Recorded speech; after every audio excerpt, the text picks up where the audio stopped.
Alrighty, Pro Staff Bass Class Volume 8.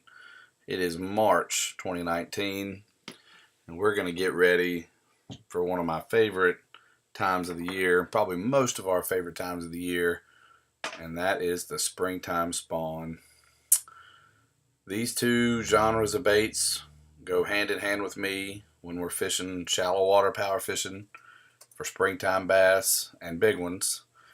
And I'm going to break both of the spinnerbaits and the frogs down in depth. So hopefully you'll come out of this video understanding more about them, why you choose the ones you do, maybe a couple new baits or techniques, and gain a little more confidence, a little more knowledge going into the store to pick them out to catch more fish on your body of water this spring.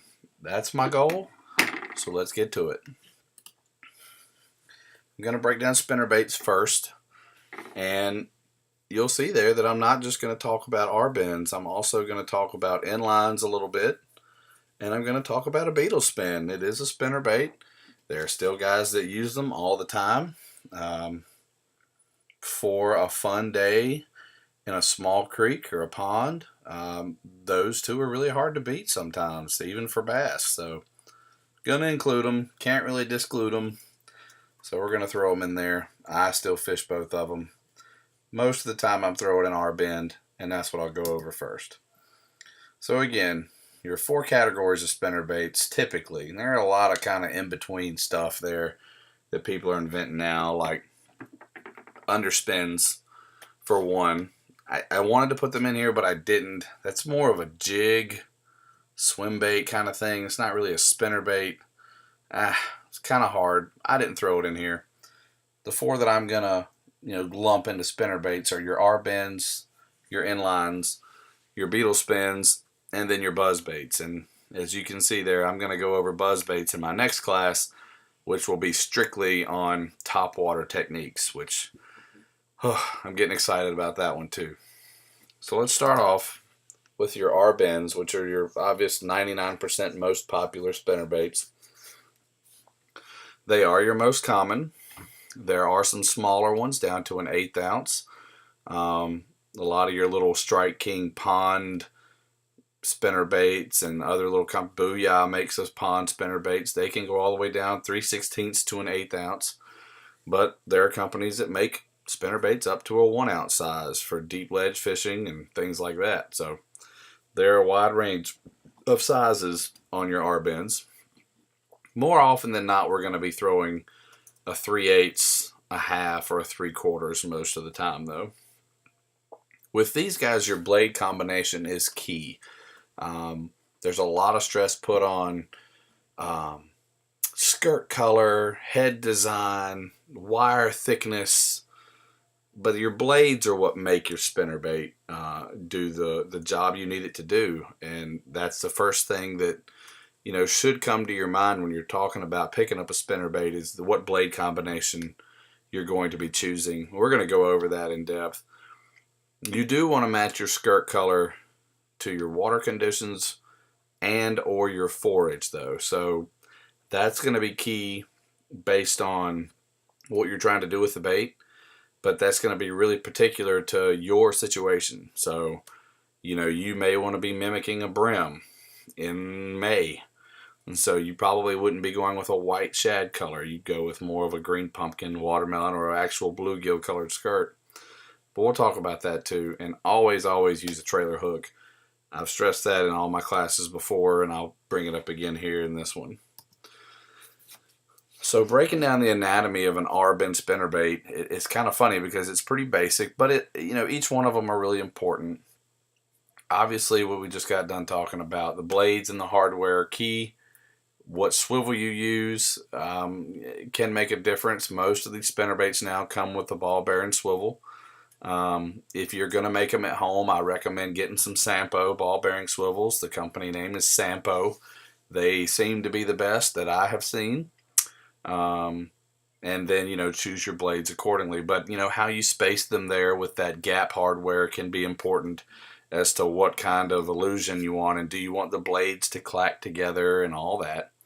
So that's a major part. And then of course you have your R-bend line tie there. Some spinnerbaits come with a closed loop line tie. I really haven't had an issue with the R bend. I have fished a few spinnerbaits with a closed loop, and I really couldn't tell the difference. So each his own. I haven't had an issue with the line sliding either down the shaft towards the head or up the shaft towards the blades using the R bend. So that's just my experience, but I haven't had an issue with that.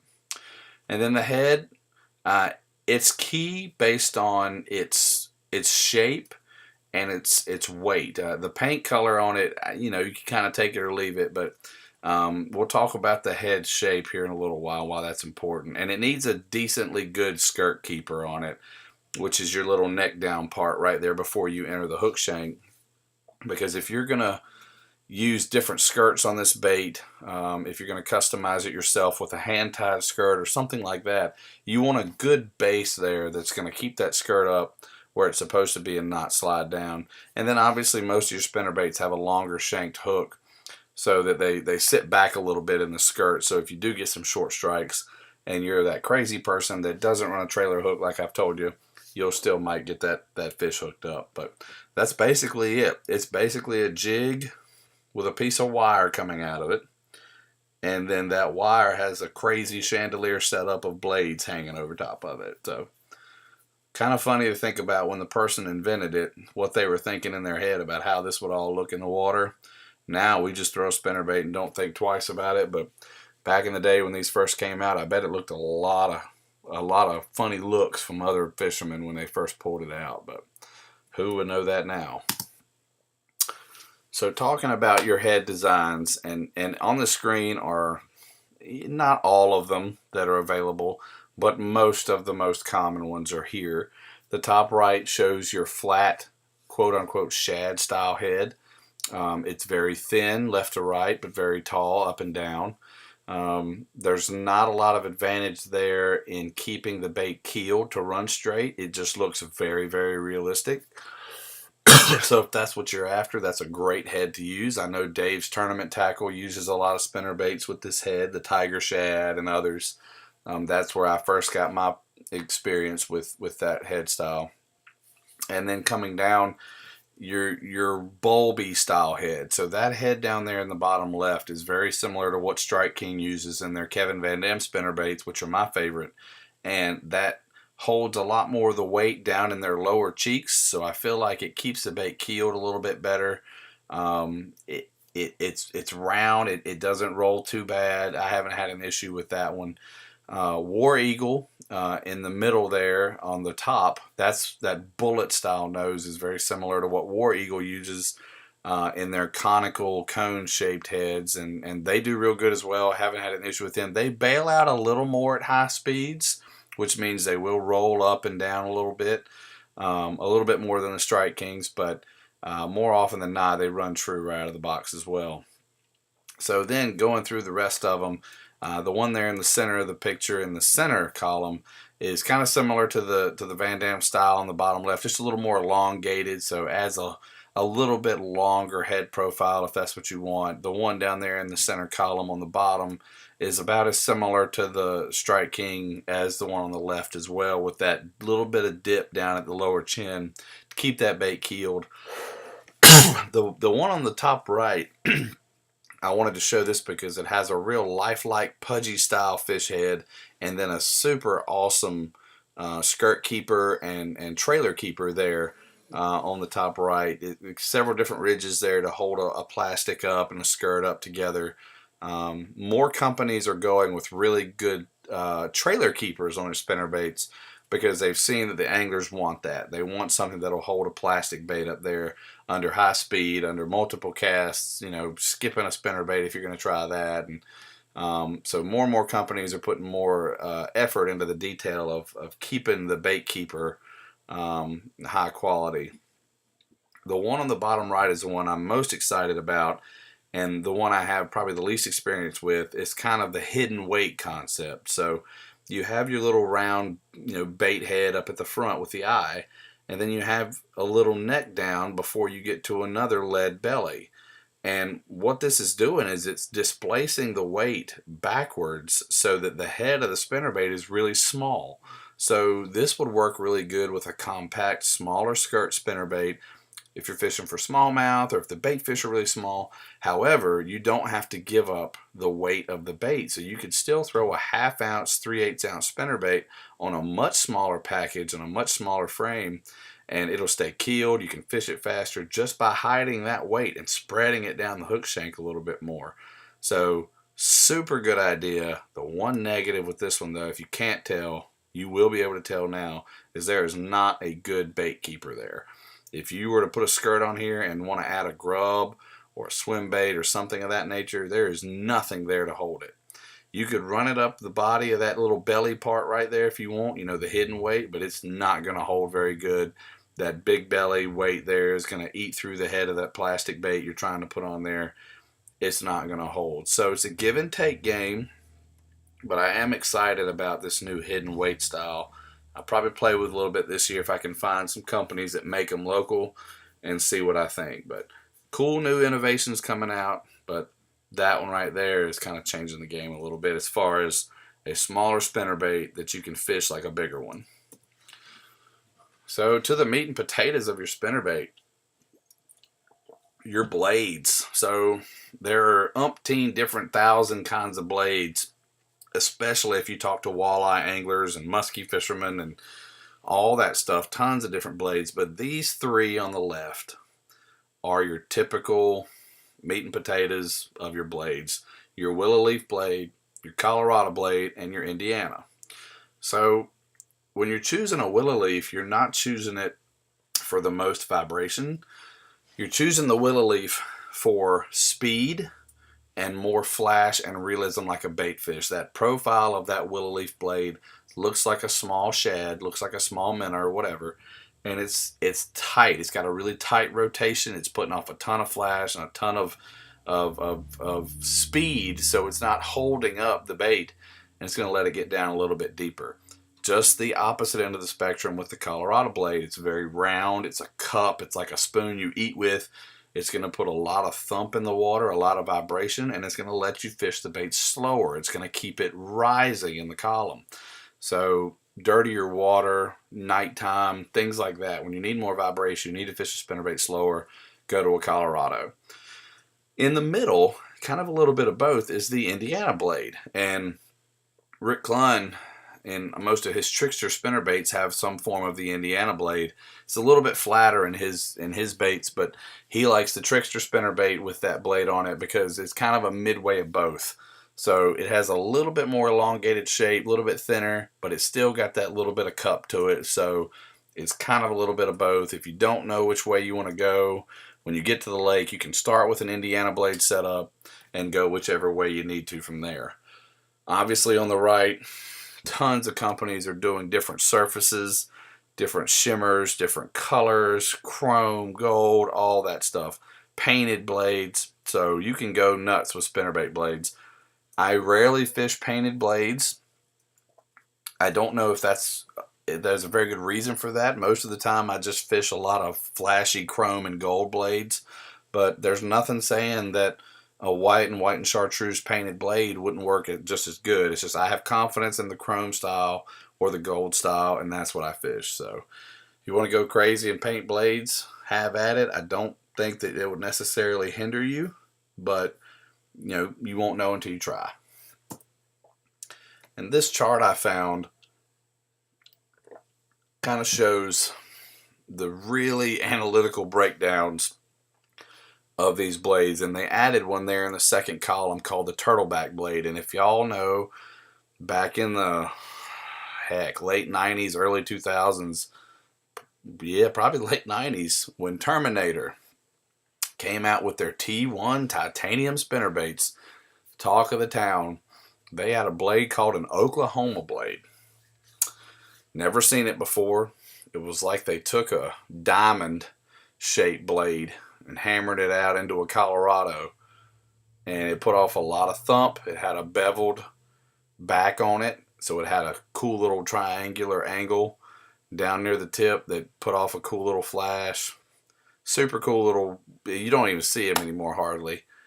But Terminator was the first one I ever saw, and we called it the Oklahoma blade. That's what they called it. Here they're calling it a turtleback. But the other three are there.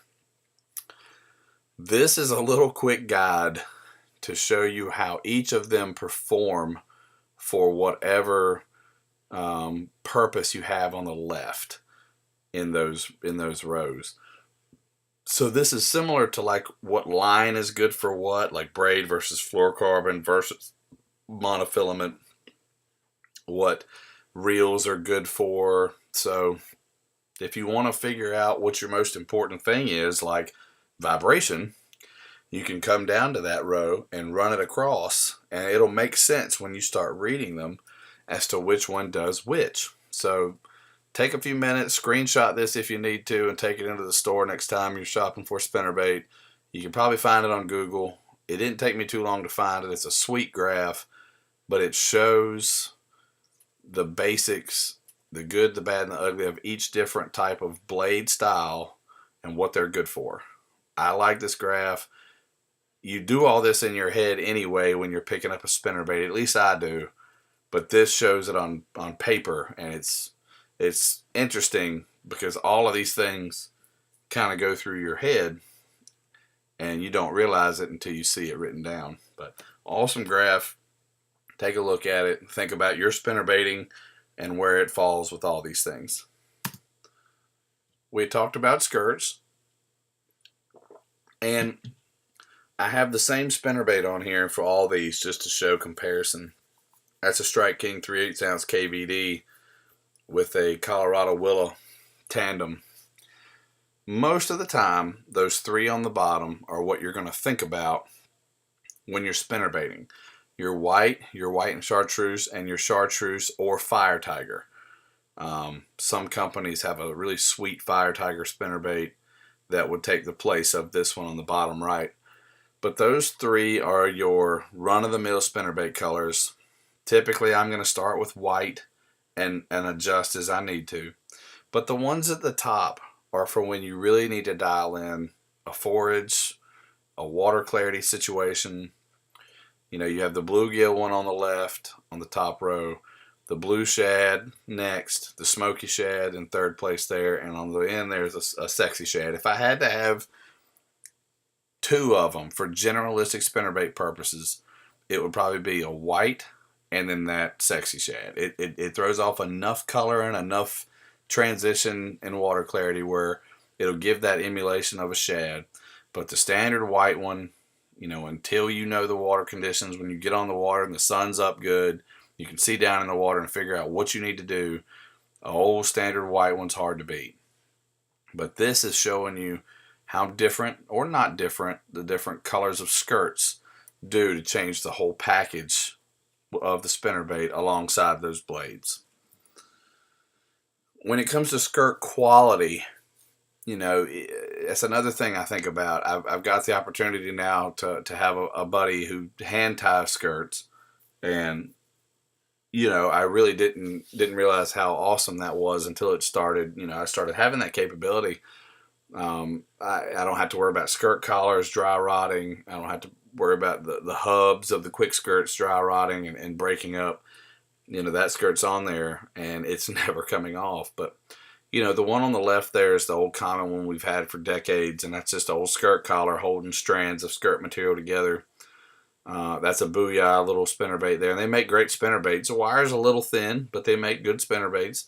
But their skirt collars are awful. I mean, most skirt collars from manufactured spinnerbaits are terrible. They're going to get wet and then get dry, and then get wet and then get dry, and then sit in the sunshine, and they're going to dry rot, and they're going to last a few months of heavy use, and then they're going away, if that long. When I found Strike King's Perfect Skirt, which is the bait in the middle, that one is made around a center hub. That's where the skirt material comes off of. So it's not going to rot as fast. It's not going to break up as fast. And it's easy to change. You can run that trailer hook off that bait, get it out of the way, and change skirts in less than 2 minutes and have a completely different bait on there. But they will wear out over time. They get beat up. Those tails pull out. The one on the right is going to be your most durable. That is a War Eagle spinnerbait, and they are hand-tied spinnerbaits. I'm pretty sure they use wire. Some of them do. Some of them use high density, you know, string. But the thing about that is if you have a hand-tied spinnerbait, you're not going to be able to change the skirt out. So it's a give and take relationship a little bit, but if you know you like that color, that's the only color you're ever going to have on that spinnerbait, it's worth it to go ahead and get 3 or 4 of them hand-tied, because you're never going to have to worry about them rotting off in your box. They'll always be there. So depending on what kind of spinnerbait fisherman you are, will tell you whether you should put the money into getting hand-tied spinnerbaits, or you should put your money into that center aisle there and go ahead and buy you some perfect skirts and have them in your box so you can switch out as much as you want. And that's just kind of what you're looking at when you go and buy skirts at a store. On the left there, that's a regular old skirt that's been put through a skirt collar. You can buy it usually in a 3-pack or something like that. And you can change that out pretty fast. Again, that skirt collar is going to wear out the fastest, so they're probably going to be the cheapest. The skirt in the middle is just a Bass Pro Shops quick skirt. It doesn't have the tails coming out of it like the perfect skirt on the right, but it is built around a center hub. It'll last a while. Probably not the best skirt quality, but it'll last longer than your jig collar, your skirt collar will on the left there. And on the right's my favorite. That's a perfect skirt from Strike King. I think they come 2 to a pack.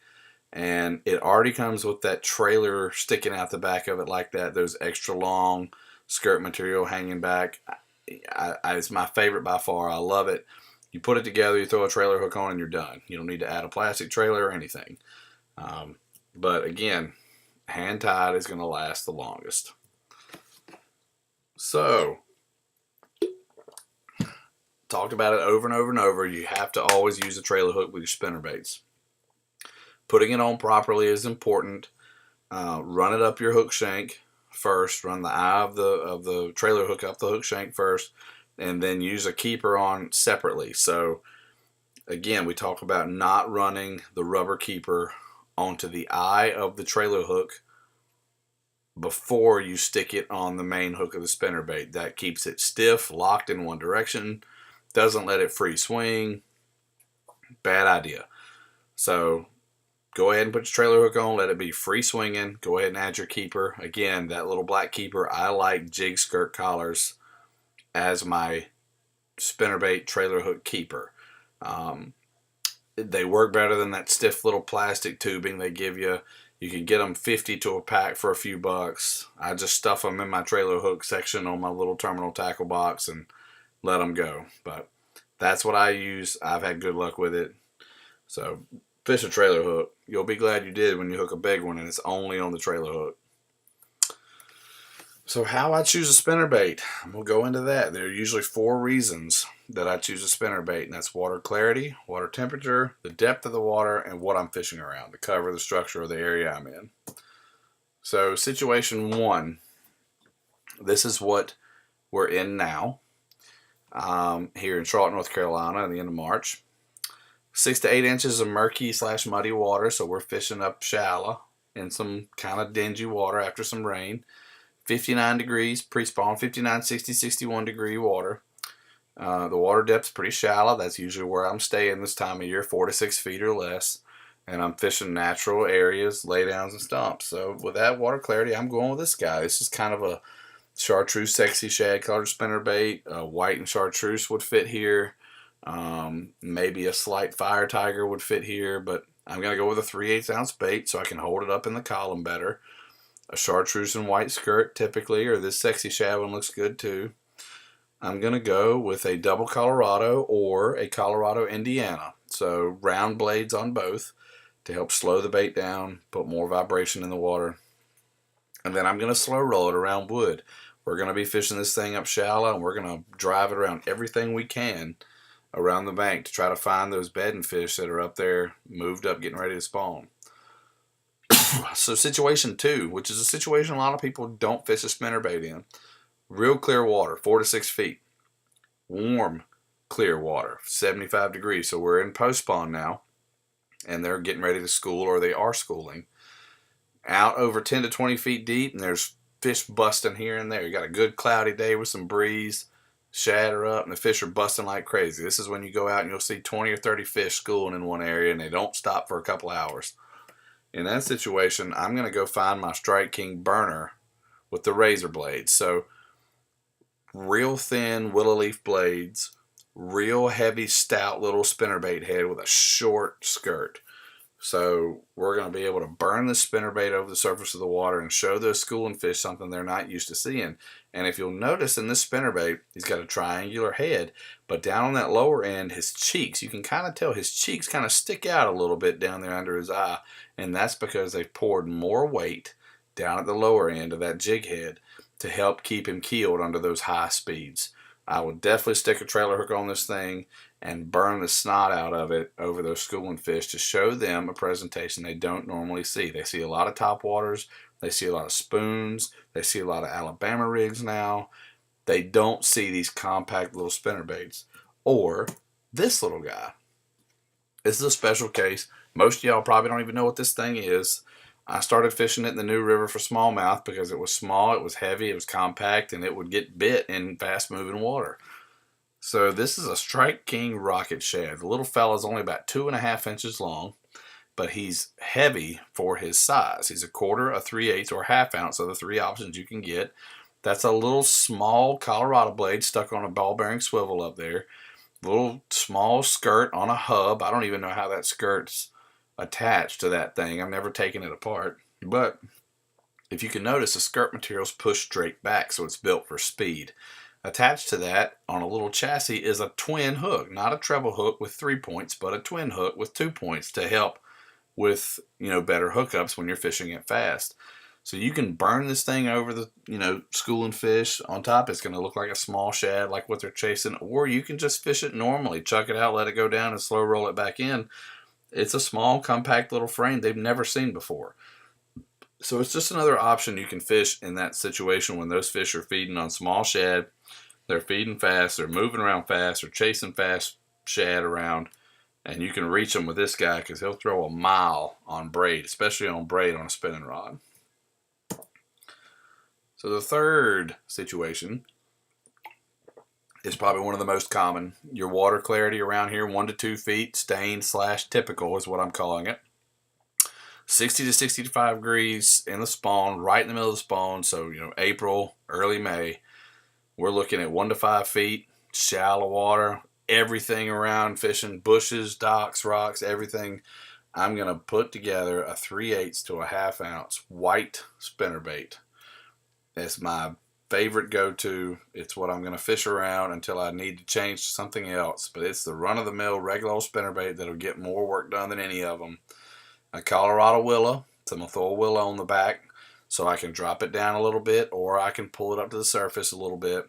And like I said, I'm going to take it for a walk around everything I can around the bank until it tells me to do something different.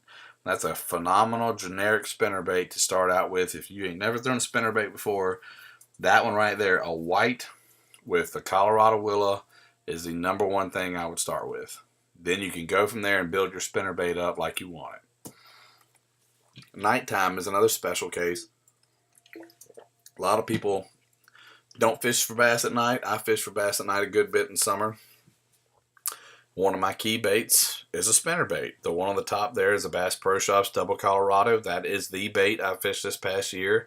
Did well with. The one at the bottom is built just for nighttime. It's a Strike King Midnight Special. There are several companies that build and sell a spinnerbait just for nighttime. Usually a black skirt, usually 1 or 2 Colorado blades, more vibration, more thump. And the Strike King one down there at the bottom actually also has a rattle chamber to attract even more fish to it. So it gets real hot in the summer here.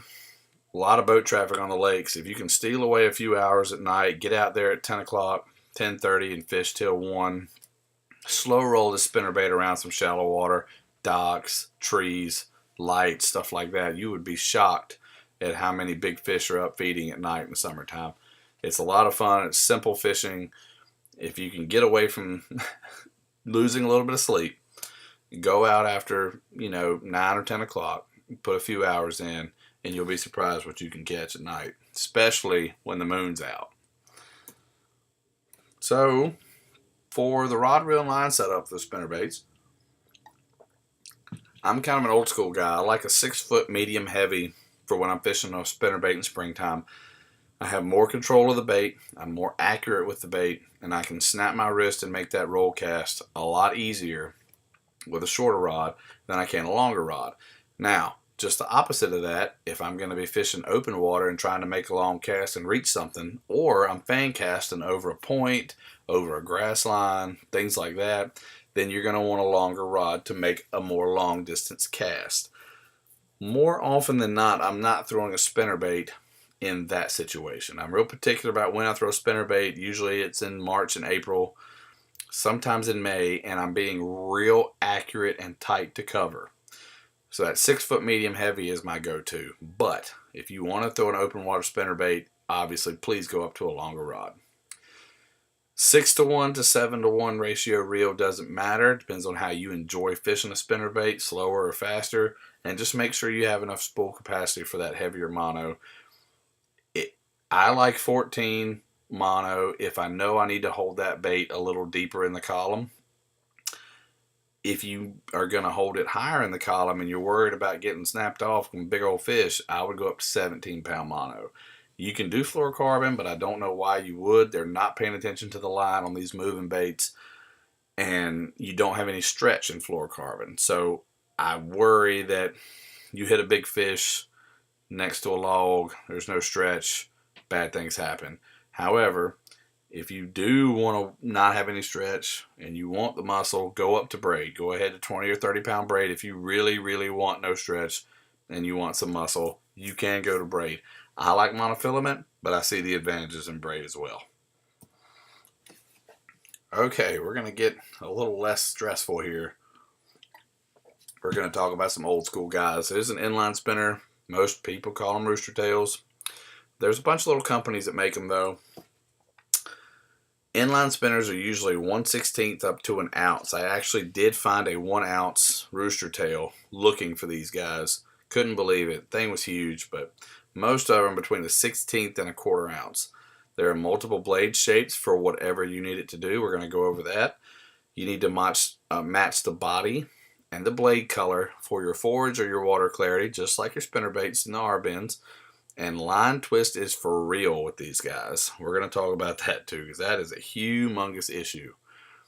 Breaking down the anatomy of these, most of them have that closed loop line tie at the top and then a clevis below that, toting some shape of blade.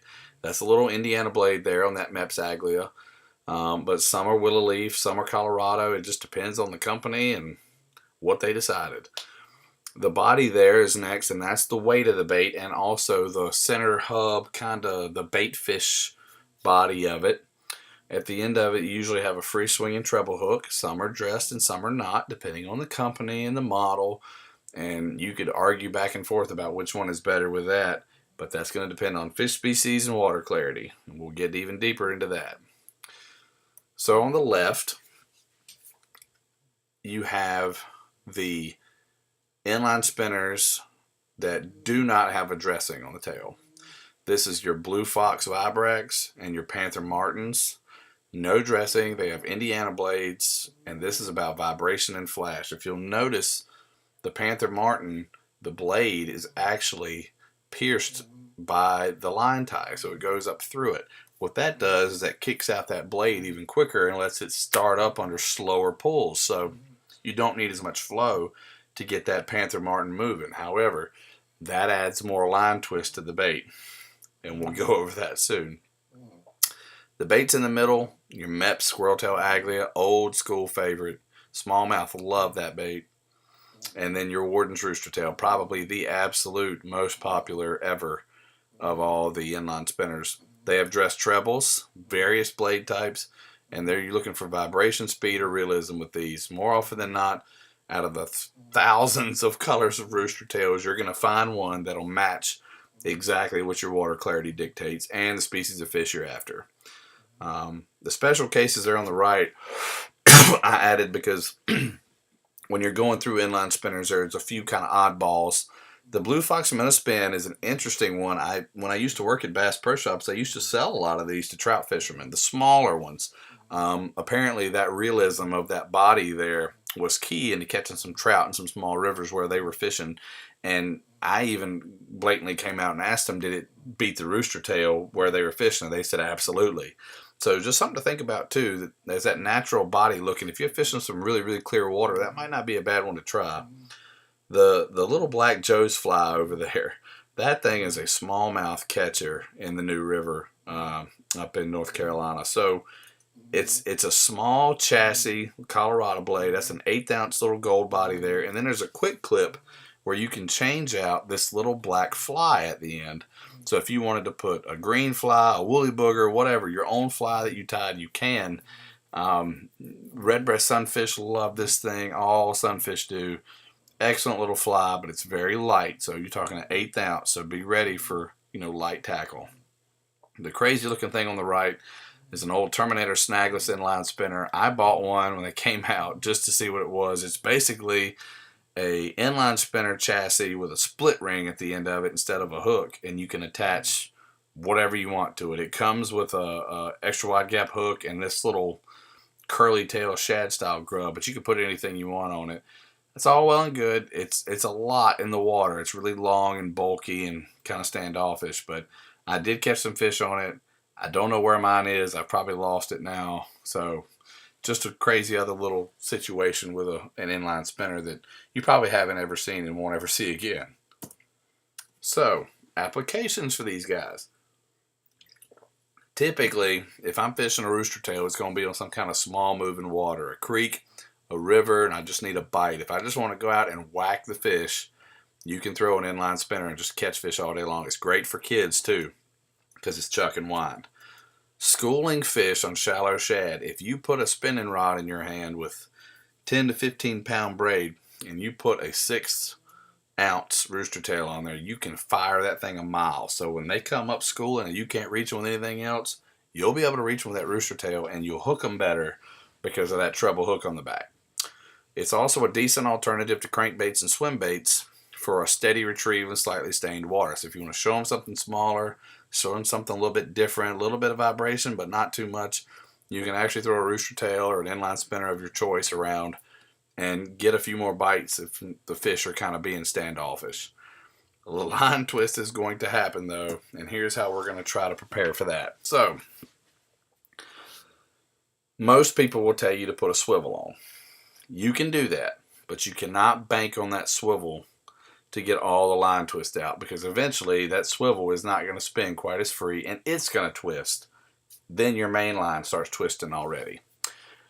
The one way I think you could really help out is if you take your main line to braid. It sounds weird, but if you take your main line to 10 or 15 pound braid and then tie a swivel on and add a liter of monofilament or fluorocarbon, it will save you a lot of headache. You'll lose a lot of that line twist because braid doesn't have any memory like the other two lines do. So I would use a ball bearing swivel. You can use a barrel swivel, but definitely think about going to braid. I know it don't make no sense on an ultralight rod, but trust me, if you're having frustrations with line twist, braid can help. Everybody knows what you're going to throw these things on. You're going to look at ultralight to light spinning gear up to the 6 ounce. If you're going heavier than that to those real oddball ones, you can use a medium action bait caster for that. Most of the time, a 1000 series to 2500 series spinning reel, something that'll hold 6 to 8 pound test, maybe 10 pound test is perfect. If you're going to go to a bait caster reel, go with a 6-to-1, nothing specific, just something to throw the bait like you need to. Something will hold 10 pound, 12 pound line or a little bit of braid. With your line on a spinning reel, you're going to go to 4 to 10 pound mono, or typically 10 to 15 pound braid if you're going to do that. And then on the bait caster, yeah, you could go to 10 to 12 pound mono as well, and still the same kind of braid. You could go up to 20 if you wanted. It's not necessary. You'd be fine without it. Beetle spins, good stuff. So, same kind of deal as the inline spinners. These are old school favorites. Still used by a ton of people today. Probably one of the most popular bought item in a Bass Pro Shops in general in the fishing department, because there's so many of them. They catch so many fish for new fishermen, for beginners, for kids. They will catch bass. Don't get it twisted, but they are really bought for panfish now a lot more. They're very, very easy to customize, which we'll go over. You want to match your blade and harness size. Most all of them are going to be chrome Colorado blades. But excuse me, but you can upgrade your size of your blades and your harnesses to your jig depending on how you want to customize it. And then your trailer options are pretty much endless. So breaking down these guys, you, like I said, you typically have a Colorado blade at the end of your spinner arm. The little spinner arm has a round eye tie in it that's closed off with a loop.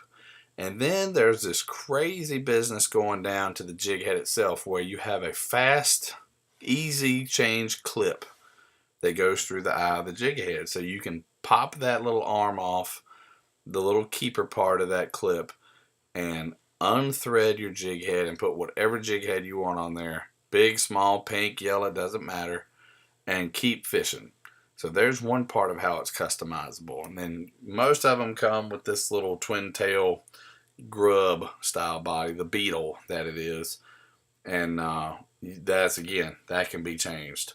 So I was crappie fishing a couple years ago. Actually, I'm sorry, I was bass fishing a couple years ago, shallow in the spring, and the crappie would not leave me alone. Crankbait, spinnerbait, all that. And I didn't have a big enough beetle spin with me to really target the bigger crappie that were trying to hit my spinnerbait. So that night, I went to Walmart, and believe it or not, they had these three components right there. They had the little jig arm spinners on the right. They had a sweet selection of crappie jig heads, and they had some really good Zoom white grubs. I put it all together and destroyed the crappie the next day. I had a blast rolling that beetle spin, that heavier beetle spin. I used an 1/8 ounce jig head then and custom made my own. And I could roll it on a little bit bigger spinning rod than an ultralight, and I was catching bigger crappie. So if I had to build one right now, my favorite grub is a Kalen's Lunker grub. That's a little 3-inch Lunker grub. I'd throw it on these awesome sickle hook crappie max heads from Bass Pro Shops. I really like that sickle hook. And then I'd pick the jig arm spinner that I needed with the bigger blade on it. When you do that, you have custom built your own beetle spin. You don't have to buy them off the box. You can buy all the components yourself, build whatever beetle spin you want, color of grub, type of trailer, type of head, all that, and do whatever you like. There are a lot of guys I fish with now that do this. They don't buy them straight off the card anymore. They build them themselves to do a job, and this is one way you can do that. And you can do it with anything. This is not something I've tried, but it looks crazy, and I'm just showing you where you can do this. You can throw a Blakemore Roadrunner on there and have a blade on the top and the blade on the bottom, and that might not even run right. I don't know. But I'm showing you how these things can behave. You can do whatever you want. Once you have that jig arm chassis, you build it however you'd like. Same kind of applications as the rooster tails, the inlines. Smaller water, looking for a bite. Another great alternative to a crankbait, swim bait. You know, fishing a little slower, fishing a little further down. Again, the key about this one is it's insanely customizable. You're choosing a head style and a weight and a grub and a trailer, all that stuff that works best, and put it together however you like for how you're fishing that day. And that's the key about a beetle spin, is you can make it whatever you want.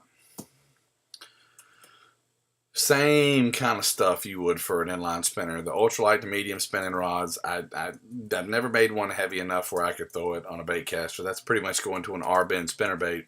I'm going to stick with spinning reels with this guy, 1,000 to a 2,500 spinning reel, and 4 to 10 pound mono. If you do want to go to braid, I would recommend 10 to 15 pound braid and go from there. So real simple, just chuck and wind, and find a rod and reel that you're comfortable with him, and go have some fun.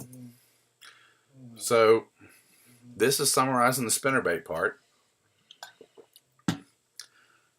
The 3 columns are the key attributes of each of the styles. So the important anatomy, the rod, reel, and line, and the key applications for each.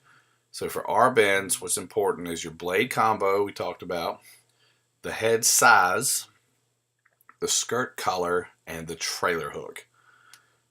The important anatomy for the inlines is the weight of it, the blade shape, whether the treble is dressed or bare. And like I said, talking about trout and clear water, bass in clear water, murky water, all that. Beetle spins is the blade arm, the jig head, the size and the color, and then the trailer or grub that you use. So you can customize all three to do whatever you want. With the rod, reel, and line, we've talked about it before. A 6 to 7 foot medium heavy is what I'm looking for my R-bends. I'm looking for either 14 to 17 mono or 20 to 30 braid. That is plenty. For your inlines, very similar to your beetle spins together. Small spinning rod to a medium casting rod. You're anywhere from 4 to 12 pound mono or 10 to 30 pound braid. Typically, you're going to stick around that 6 to 8 pound mono and your 10 pound, 15 pound braid. Pretty much identical with beetle spins. I'm looking at a smaller spinning combo with 6 to 10 pound mono or fluoro or 10 pound braid. Plenty. With your key applications for your R-bends, you're looking at your shallow natural cover, something like wood, docks, rocks, grass, lily pads, all that stuff. And I like a little stained to greenish water or muddy. Spinnerbait really shines when visibility is low. With your inlines, you're looking for open water areas where your fish are actually chasing fast-moving shad, or small flowing water where those fish are used to chasing down fish in that current anyway. With beetle spins, I'm looking for shallow cover and slightly stained or muddy water and small flowing water, small compact areas where these smaller baits will be more attractive to the fish. So, we're going to get rid of spinnerbaits now. We're going to talk about frogs. So, about the end of the spawn, water temperature gets between 64, 65 up to around 68, 70. It's really hard to get a frog out of my hand. Probably one of the most fun ways of catching bass ever, especially since it's on top water, especially since you get to throw in some nasty stuff and bring those fish out. Oh, I really enjoy fishing frogs, and I hope to get everybody as geeked up about it as I am. So we are going to show a few of these strikes, and then I'll pick you back up.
My goodness.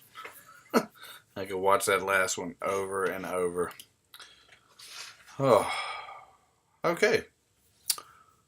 I'm going to break down these frogs into two different categories. And this is basically how frogs are broken down anytime you really think about them. Most of them, if not all, can be broken into two categories, and that's twitching frogs and cranking frogs. So the first group we're going to go over is the twitching frogs, which are probably the most thought of, when you talk about frog fishing. Most of them are hollow bodied. There are some old school models like the scum frog there up top, and there's some new school stuff like the old live target down there at the bottom, which I am kind of considering a frog based on how it's built. These guys are built for heavy vegetation applications. They have a weedless big old hook in them. They're meant to come through some nasty stuff and pull the fish out with them. There have been a ton of different companies now since the early 2000s when Spro brought out the bronze-eye frog with Dean Rojas. A lot of companies have a hollow-bellied frog now. So just looking at the anatomy of this thing, each one of these things are important now. There's a lot of reasons why you miss a frog. You miss a fish on a hollow-bellied frog, but all of them typically have this hollow air-filled body here where the hook is built around it, a closed loop line tie up front, twin silicone legs most of the time, a big old heavy gauge double hook sticking out his belly there, and then a keel weight down there between the hook shanks. That keeps his little head pointed up, and it keeps him always falling on his stomach when he hits in the water. That way you don't hang up in reeds and lily pads quite as bad as you would as if he wasn't controlled to be on his belly all the time. So the style options you're looking at, Spro Bronze-Eye Junior at top left's most popular style. One at the bottom left, the Poppin' Frog, came out a little bit after the Bronze-Eye did. It's a little more slender. It's got the poppin' face on it.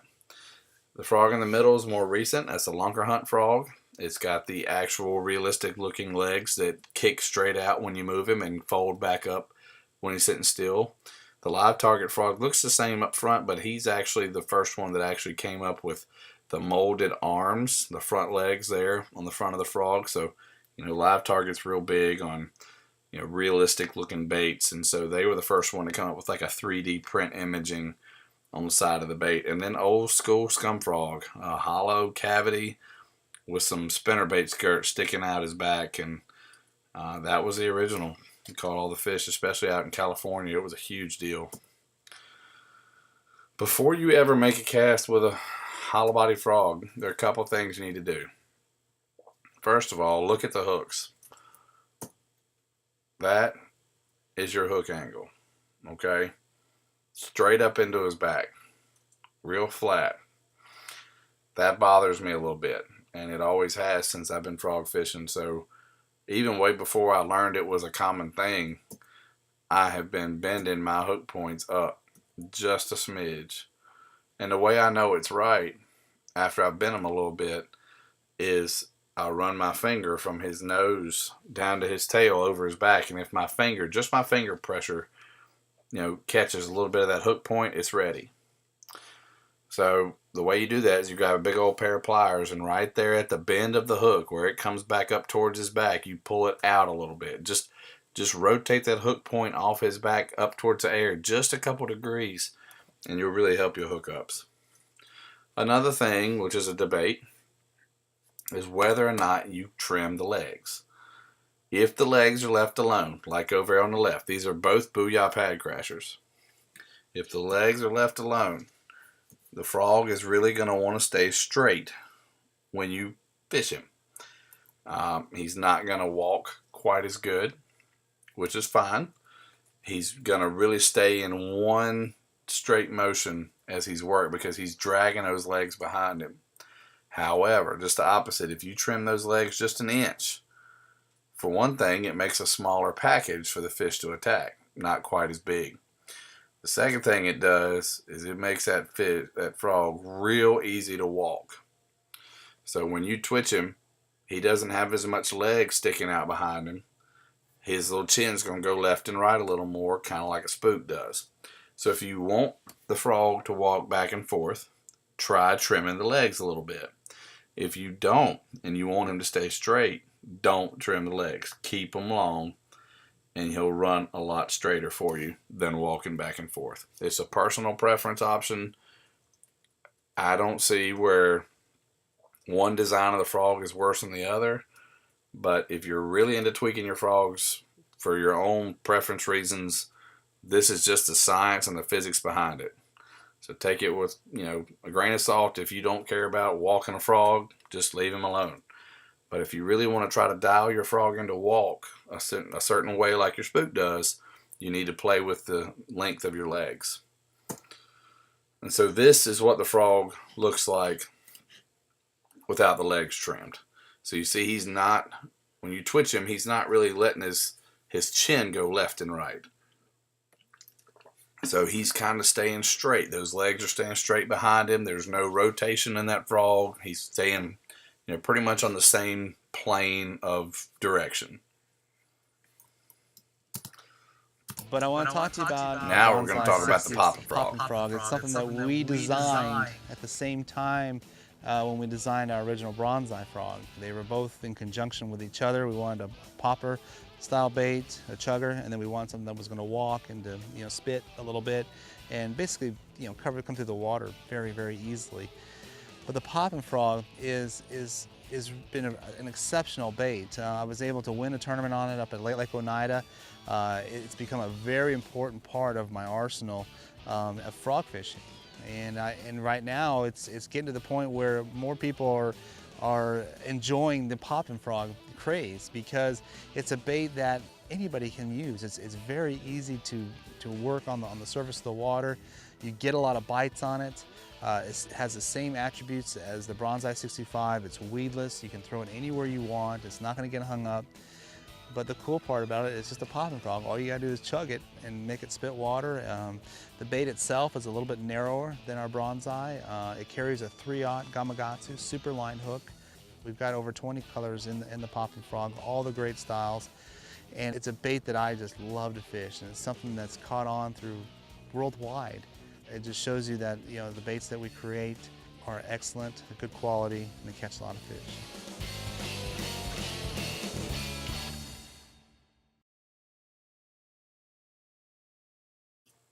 For me personally, that's caught one of my, if not my biggest frog fish of all time. A 7-1 down at Santee Cooper bit the natural green bonsai popping frog, and I think that one got retired. But love the popping frog. If you need a lot more commotion when you're frog fishing, the popping frog will help you with that cupped lip, make a little bit more surface commotion, but still keep that weedless frog looking pattern coming through whatever cover you're fishing. So what this little video is going to show is a conversation about a topic of why we miss so many fish with a frog. Is it our hook set? Is it the bait we're using? Is it the fish themselves? This fella puts up some pretty sick science videos about how bass behaves with certain lures. And I'm going to just let you watch this and go through why he thinks we miss so many fish on a frog with the help of these videos showing his points. A bass can detect your frog on first plop using multiple sensory cues, sound, vision, and the lateral line system. This fish is just locked on visually. Now here's the pre-attack. Note that all the fins are splayed out for maximum stability before committing to the strike. Now before committing, the bass comes in for a closer look. Is this the rejection moment? Will it happen? Now it's go time. Over 20 muscles and interconnected bones are activated. The average human reaction time is about 1/4 of a second, which is about how fast it takes for you to blink. That means you can't start moving the rod fast enough, let alone set the hook. That means you cannot react fast enough to pull the frog out of its mouth. And unless it's a 3-pounder or larger, this one is about 1.5 pounds. Or if the fish has a clear shot at the frog, let's say in open water, bass usually don't take the bait in one slurp. Instead, it will prey process, which means that it will use its body and its jaw movements to get the bait into its mouth cavity. As the head turns to one side and down to force the prey under, the caudal fin activates to drive the fish back down. Now it's amazing how many bubbles are formed in the mouth. You can see that the frog was captured, but depending on the size of the fish and the accuracy of the strike, it may not be entirely in its mouth. Now what do you think would happen if you set the hook now? I know what I would say. I can't believe I missed that fish! Or, they aren't biting it good today because it's so cold out. Now it's impossible to jerk the bait out of the fish's mouth before it closes. So we busted that myth. What's happening when you miss a fish on a frog is that it doesn't have the frog in the mouth cavity yet, probably because the angle of the strike or the size of the fish. Okay, so I do miss a lot of fish on a frog. I usually time blame myself. This might make me feel a little bit better. You're going to miss them on a frog. Just stick with it, because the ones you do catch make it worth it. Talking about a special case, it's not necessarily a frog technically, but this little live target hollow-bellied sunfish changed my fishing last year. I picked it up in a tournament in April and was amazed at what it produced, and I didn't take it off all summer long. Anytime you have a situation where bass are feeding on sunfish, which is typically all around the East Coast over here from late April, early May through, I don't know, October, this is an excellent bait to throw either in heavy cover or just around the shoreline in general. It's a frog-style sunfish imitator. It lays on its side to mimic an injured sunfish, and if you've all been sunfishing before, catching bluegill, catching redbreast, and you're pulling them in, about everybody has had that giant bass try to take it off your line before because they are so keyed in to feed on injured sunfish. Again, it's amazingly effective in the summer. I really enjoyed fishing it. I caught some stud fish on it, and we're going to let you watch it here now. This is probably the best way I can show you how awesome it is. Come on, eat it. Oh, wrapped around, camera guy. Got fish exploding on the bait. Eat it. Oh, I came back at it twice. I know I should throw the follow-up bait, but I gotta throw my little sunfish. There you go. Eat it. Eat the sunfish.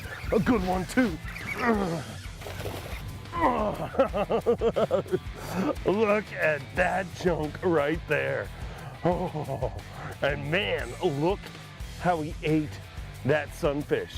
When they're eating it like that, you know you are throwing the right bait. And today, we are definitely throwing the right bait.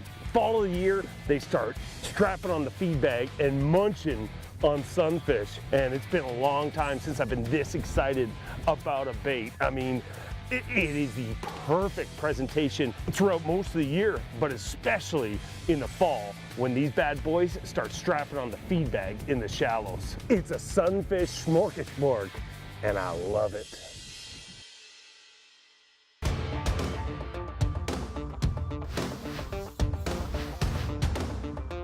You know, one of the reasons myself and so many other anglers are so excited about this particular bait is this whole sunfish deal. I mean, it's nothing new. It's not a secret. For years and years, myself and a lot of other pros have actually been painting hollow body frogs to look like sunfish, you know, adding that extra color to them because we know this is a major, oh, it's one behind it. Eat it. Eat it. Come on, dude, eat it. He's still under it. Come on, come on, come on, come on. Oh, come on. How many chances are you gonna give me? I mean, in a prime example, one of the points that I was gonna make is this is not a frog. This has got the exact profile. So no matter how good we were at painting up our hollow, there he is, he ate it. No matter how good we were at painting up our hollow body frog, it didn't look like a sunfish. But now, with this live target hollow body sunfish, it's got the profile. It's not a giant. It's not a giant. But this fish is a storyteller. And what I mean by that is while I was fishing that bait along, I mean, with a hollow body frog that I had painted up, I mean, it may have had the color, but it did not have that exact profile. And with this particular fish, I mean, I was able to throw this bait back 3 times. You seen that little silhouette come off the pads? And he couldn't resist. Oh yeah, that thing looks so realistic in the water, and I've had some really good luck on it over the past year. Hopefully that continues into this next year. So, breaking it down, don't use anything lighter than a medium heavy spinning or casting rod. I wouldn't use a spinning rod, but if you have to, make sure it's a medium heavy to a heavy. A big reel, 2,500 to 4,000 if you're going to go with spinning. Get you a good bait cast reel with some strong drag and enough line capacity in it to hold heavy braid or heavy mono. You're looking at 30 to 65 pound braid. Some guys use 80, and 17 to 20 pound mono if you have to go mono. We're going to go over cranking frogs now. Most are solid bodied, soft plastic. They're built for speed, sound, and vibration, so we're going to be moving these guys. There's several different hook options now, and there's many different companies making these. You can see some crazy different stuff on the right there that we're going to go over as well as we move forward. Your solid-bodied ones, your soft plastic, they're a little bit thicker than a worm, thicker than a crawl, a little bit more stiff. They have a streamlined shape that usually goes back to some type of moving legs. The shape of those legs is critical to how the sound, the speed, the vibration, and all that is going to work. You won't know what you like until you try them. But these are some key favorites here on the right. That's a Zoom Horny Toad on top, a Stanley Ribbit in the middle, and a Strike King Rage Toad on the bottom right. You need to choose your hook wisely, and that's what we're going to go over next. So most of your quote-unquote frog hooks for these soft plastic cranking frogs are going to come with a screw lock, and that's because these things are coming through cover, lily pads, trees, cattails, all that stuff. You need that nose to stay up on that hook like it's supposed to, or he's going to start spinning through the water. The hook's going to pop out. So get a good hook with a screw lock. It usually needs to be a heavier gauge too, because you could hit a big fish in some nasty cover and you don't want to straighten your hook out. A weight or no weight, I like a weight, and just a little bit of weight. And I'll go over that a little bit deeper here in a minute, but I like a little bit of weight to keep him keeled and to add a little bit more casting distance with it. It's not really going to affect the action of the bait that much, but I feel like the advantages of it are better than the disadvantages. And the hook needs to be a deep enough gap for the frog. The thickness of the frog, the thinness of the frog, whichever frog you're going to use. What I tell people to do is to go to a store that has all the equipment you need, get the frog you want to try, take it out of the package, and go over to the hook aisle and figure out what fits it best. So the ones on here, on the top right, you get the Trocar weighted toad hook. That's a brand new one. I have not tried. It looks awesome. It's got a big old strong hook on it and a good spring, a little bit of weight. The Stanley weighted double take hook was built for the ribbit, and that's a double hook there instead of a single hook. It's got the spring, everything's straight up, ready to go with that one. The Mustang double frog hook down there at the bottom center, that one doesn't have a weight on it. Again, the double hook goes up through the legs instead of straight up the back, so give and take with that, that's fine. But I like the Gamakatsu weighted Superline hook on the left. It's a smaller, stout, strong little hook that fits a ribbit perfectly, and this is what mine looks like when I'm done. So a regular Stanley ribbit, not a bull ribbit, not a tiny ribbit. This one, I believe, is a 3/0 hook with a 1/16 or an 1/8 ounce weight. Like I said, you can do a 3/0 or a 4/0 depending on what size frog you're using. It's got a good screw lock in it that lays in front of the nose perfectly. The little bit of keel weight in the hook there lets you have a little bit more casting distance, and it'll always make him come back the way he's supposed to, with his belly down and his back up, the hook point up, no hanging up. And again, I believe this is a 3/0 that I use. It could be a 4. So, mess around with either one of those, but I think this is a 3/0. But if I was going to fish a ribbit tomorrow, that's the hook I would use. That Superline weighted screw lock hook. So I'll show you a little bit about your ribbit.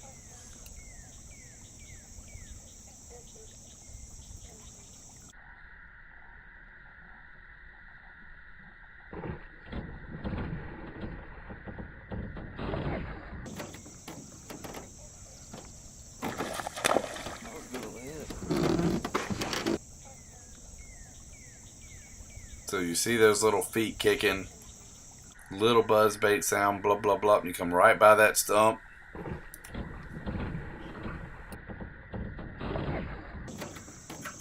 And you hope that's what happens. Ugh.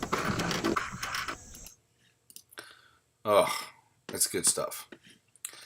So the special case that I was going to talk about earlier is there are companies now that have taken a hollow-bodied frog and designed it for movement. The first company that really jumped all over this was the Teckle Sprinkler Frog, and that's the one in the middle. Basically what they did is they took a hollow-bodied frog and they turned it into a whopper plopper. So the whopper plopper, everybody knows, is a huge topwater success. It catches fish all over the country. It's not just catching fishermen. It catches a ton of fish, and it's a niche that hadn't been filled for bass anglers before, and it flat out works. The whopper plopper is phenomenal. So what Teckle did is they made a soft plastic little boot that goes on a spring off the back of the frog. So now you have a hollow-bodied weedless frog that you can crank over cover and it won't hang up, and it's like throwing a whopper plopper in the grass. These other companies, Lunker Hunt's one of them, said, wait a minute here, we can invent something throwing our frog body at them. And basically they made two small ploppers off the back of each leg. So you have each of those little feet on the back of that Lunker Hunt prop frog at the top are going to rotate and splash water too. And the bottom one is a Booyah Toad Runner. They basically copied the Teckle Sprinkler Frog, much cheaper. And what they did differently is they left the legs on there, little short, stout legs, but they also, on their little plastic boot sticking out the back to make the plop, is they left a piece of wire through it so you can bend it in or out at the boot to create more of a cup or less of a cup with the toe of that boot. The more of a cup you make, the slower it's going to go, the more angry the plop is going to be. The more open you have that cup of the boot, the more it's going to have a lighter splash and not have as slow a retrieve. So that's an interesting thing that Booyah did. They've been selling really well. I've not thrown one yet. I have thrown a sprinkler frog, and it sounds amazing. It sounds awesome. I just worry about the hookup rate with a bait moving that fast and that much with that style of hook. Guys are catching fish on it, don't get me wrong, and more patient fishermen than I am about letting the fish eat a frog. But if you want to try something crazy, these three guys have come out and changed up frogging for sure. So this is the Sprinkler Frog.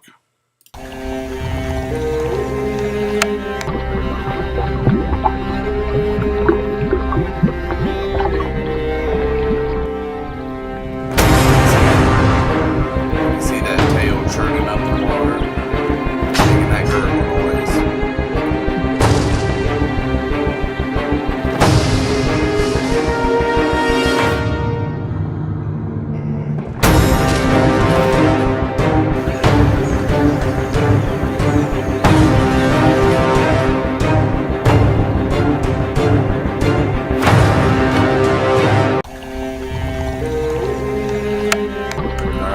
That's enough of that. Watch that all night too.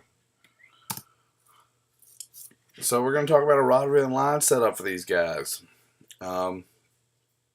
Really not a whole lot of difference in the buzzing frogs, the cranking frogs on the left that are soft plastic versus the ones that are on the right, except for the ones on the right that are your hollow-bodied frogs that have some type of apparatus to crank over the water.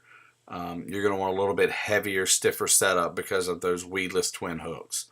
On the regular buzzing frogs like the ribbits, I like a 6 to 6.5 foot rod. I'm trying to be a little more accurate around cover, almost like a small buzz bait.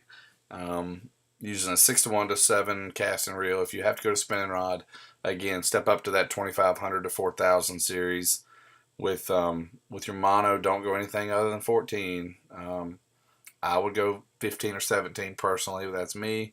And if you have to go braid, go 20 to 50. You still want to have some casting distance. 50 is a little stiff, a little hard to throw, but you know, you could be throwing this into some real chunky stuff, and you want to be able to get the fish out of it. Same deal on the right with the hollow-bodied buzzing frogs. I'm gonna just step up my size a little bit to some heavier gear. Really wouldn't throw a 2500 spinning rod. I'd throw a 4000 for sure with some at least 20 to 25, 30 pound braid. If you're going to go with spinning rod, again, the line, don't go under 15. I'd go 17 to 20 pound mono, and yeah, at least 20 to 30 pound braid, if not all the way up to 65. It's going to be a little bit heavier frog, going to throw a little bit better, and again, you're trying to get those 2 big hooks in the roof of the mouth. So that's it.